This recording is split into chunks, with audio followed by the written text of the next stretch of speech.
My name's Ron Lauro, and I'm a trumpet player, a freelance professional trumpet player and a conductor. And I teach here at McGill Faculty of Music. I'm a McGill bred boy, it's like I'm a purebred McGill myself, I've been involved here since 1975.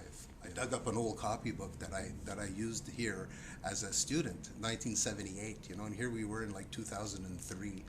And I had this 25-year-old copybook with my name still on it, I think it was an art elective I was taking, like economics or something, And then I introduced myself to the class and I said, my name's Ron. I said, some of you know me, but I just want to tell you that this copybook is older than all of you. I teach here in two capacities. I'm a jazz trumpet teacher, for the jazz area. And usually that's not an easy job when you're a trumpet player, because there are a lot of technical things to iron out. And through the years, I've had two different types of students. Those that have quite severe technical problems, but a tremendous talent for improvisation. So we tend to focus a lot on the technical things in order to free that creativity that's more technically sound. The other type of student may have a very sound technical capacity on the instrument, but lacking in that more natural talent for improvisation.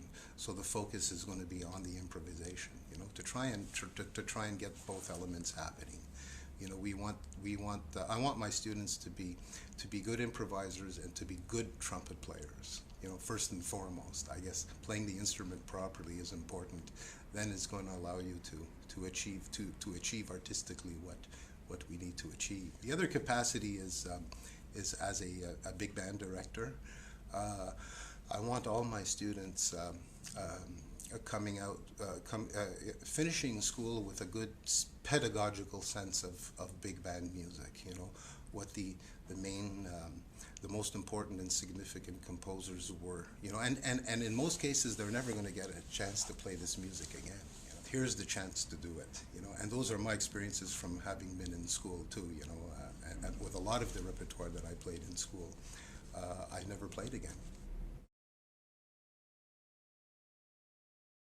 One of the things I enjoy doing is, and it works tremendously, is about a week before final exams, performance exams, I like to get all my students together and some students from my other colleagues that are interested too, all the trumpet students, to perform what I call a mock exam.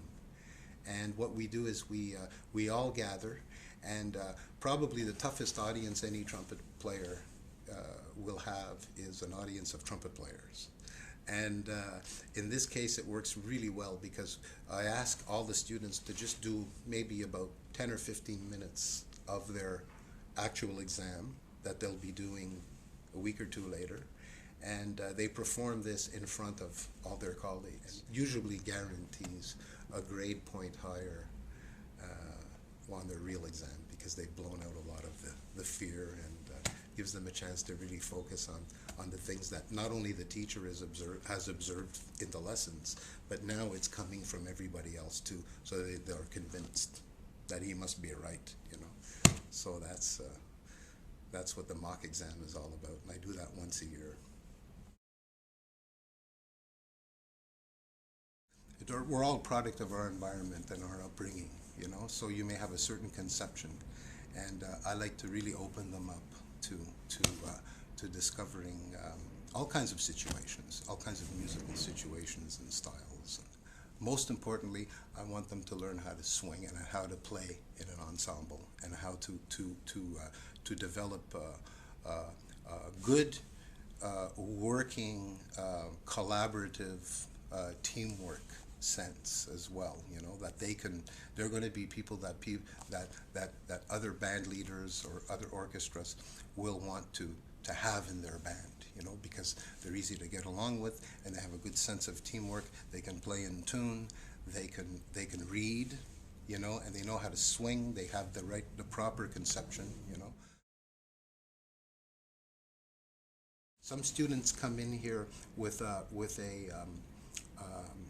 And I'll ask them, what CDs do you own? Well, I own a Wynton Marsalis and a Arturo Sandoval CD, you know, but they haven't heard yet of Roy Eldridge or Clark Terry, or Clifford Brown, you know, or Kenny Durham or Freddie Hubbard. They haven't discovered those players yet, and they're not quite sure chronologically.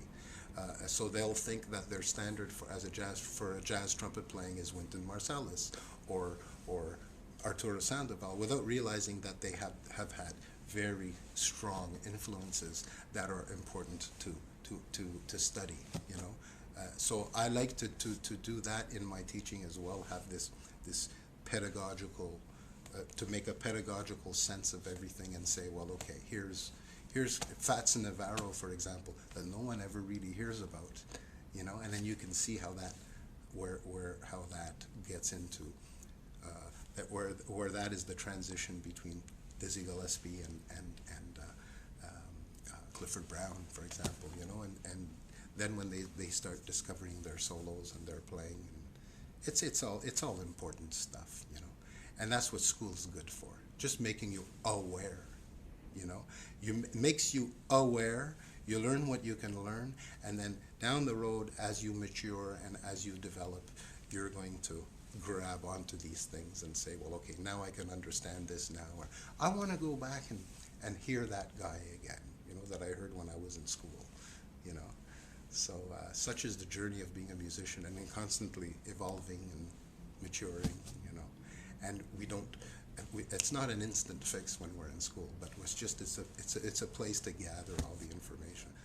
I have a lot of experience to share, you know, and sometimes that experience isn't necessarily academic, you know, but it's life experience as a musician, you know, and things that we don't necessarily learn in school, or we can't really teach in school. We can only share, you know.